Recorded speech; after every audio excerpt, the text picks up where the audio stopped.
कहानी साढ़े सब लोग। एक खूबसूरत सा गांव था। सब्ज खेत, बहती नहर और दूर पहाड़ों के साए में छुपा हुआ। इस गांव का नाम नूरपुर था। नूरपुर में सब लोग एक दूसरे से बहुत मोहब्बत करते थे और सब मिलकर काम करते थे। सुबह होते ही सूरज की पहली किरण के साथ ही गांव जाग उठता। चाचा बशीर अपनी भैंसों को लेकर खेतों की तरफ निकलता।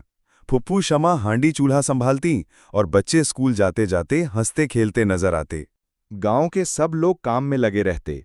कोई खेतों में हल चलाता, कोई पानी लगाता, कोई सब्जियां तोड़ता, कोई माल मवेशी संभालता और कोई मस्जिद की सफाई करता। जब कोई मुश्किल आती तो सब लोग साढ़े सब लोग बन जाते। एक दिन गांव में जोर की बारिश हुई और नाला भर गया। गांव का पुल टूट गया।